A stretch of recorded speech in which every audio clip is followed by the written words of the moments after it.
भाजपचे आमदार अमित गोरखे यांचे सुसहाय्यक यांच्या पत्नीचं दीनानाथ मंगेशकर रुग्णालयाच्या हलगर्जीपणामुळे मृत्यू झाल्याचा जो आहे तो आरोप होत आहे। या संदर्भात बोलण्यासाठी आपल्यासोबत विधानसभा उपाध्यक्ष अण्णा बनसोडे आहेत।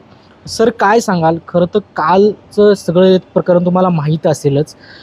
खरं तर पीएचं असं आहे, एका आमदारांच्या पीएचं असं आहे, तर सर्वसामान्यांचं काय असेल? नाही, खरं बघितलं तर काल पुण्यामध्ये दीनानाथ मंगेशकर हॉस्पिटलमध्ये जो प्रकार घडला आहे तो अतिशय गंभीर प्रकार आहे।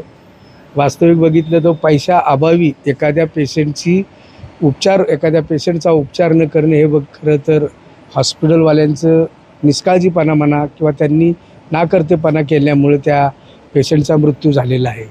महाराष्ट्रामधील संपूर्ण हॉस्पिटलमध्ये महाराष्ट्र शासनाच्या वतीने ज्या शासकीय योजना असतात त्या योजना आम्ही लागू करून देत असतो।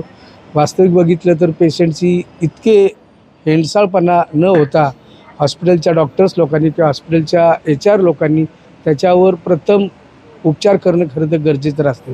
काल त्या पेशंटचं जे निधन झालेले त्यांच्या पतीकडनं मला माहिती मिळाली तर खरं तर त्यांना उपचारादरम्यानच 20 लाख रुपयाची मागणी केली होती, त्यापैकी त्यांना 10 लाख रुपये अर्जंट भरा म्हणून असं सांगण्यात आले होते। खरं बघितलं तर हॉस्पिटलवाल्यांनी अशा पद्धतीने वागणूक करणं किंवा एखाद्या पेशंटसोबत अशा पद्धतीने वागणं हे योग्य नाही आहे। मी चॅरिटी कमिशनर पुणा आणि महाराष्ट्राचे चॅरिटी कमिशनर यांना याची चौकशी करून सखोल चौकशी करून यामध्ये जे दोषी असतील त्यांच्यावर कडकात कडक कारवाई केली जावे असे मी आदेश देणार आहे। खरं तर त्यांना 20 लाख रुपये मागितले होते, त्यापैकी त्यांना 5 ते 10 लाख रुपये भरण्यास सांगितले होते, परंतु ते 3 लाख रुपये भरण्यासाठी तयार होते। मात्र माणुसकी इथं कमी पडली असं वाटतं, कारण पैसा मोठा झालाय। नाही, तसं बघितलं तर पैसा अभावी एखाद्या पेशंटचे उपचार न करणं हे चुकीचंच आहे। अशा पद्धतीने पुन्हा महाराष्ट्रामध्ये घडले नाही पाहिजे, यासाठीच आम्ही संपूर्ण महाराष्ट्रातील शासनाच्या वतीने ज्या ज्या हॉस्पिटलला मदत केली जाते त्या सर्व हॉस्पिटलला याची गंभीर दखल घेण्यासाठी संकेत करणार आहोत। त्यांच्यावर कठोरात कठोर कारवाई करण्याचे मी आदेश देणार आहे। खरं तर काल जो प्रकार घडलेला आहे त्या संदर्भातही चॅरिटी कमिशनर पुणा यांनाही त्याचे संकेत देण्यात येणार आहे की ह्यामध्ये जे दोषी असतील त्यावर नक्कीच कठोर कारवाई केली जाईल।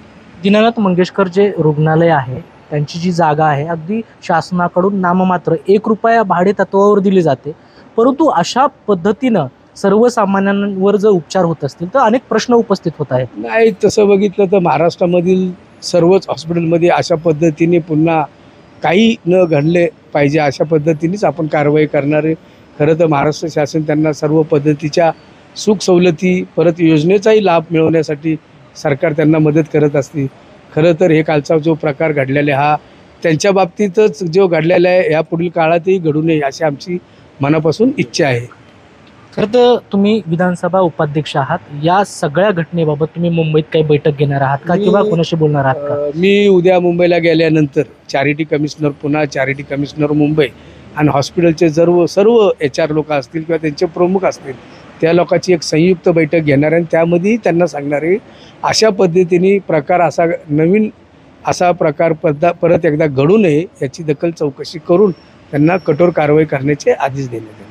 खरं तर काल जे प्रकरण घडलं आहे अगदी भाजपचे जे आमदार आहेत अमित गोरखे यांचे जे सुसहाय्यक आहेत त्यांच्या पत्नीचा दीनानाथ मंगेशकर रुग्णालयाच्या हलगर्जीपणामुळे मृत्यू झाल्याचा आरोप आहे। खरं तर यानंतर विधानसभा उपाध्यक्ष अण्णा बनसोडे यांनी देखील जे मत आहे ते व्यक्त केलेले आहे। संबंधित रुग्णालयातील हलगर्जीपणा करणाऱ्या डॉक्टरवर कारवाई करण्यात यावी, यासंबंधी मी लवकरच बैठक घेऊन याबाबतचे जे आदेश आहे ते काढेल असं जे आहे ते अण्णा बनसोडे यांनी सांगितलेलं आहे। कृष्णा पांचाळ, मुंबई तक, पिंपरी चिंचवड, पुणे।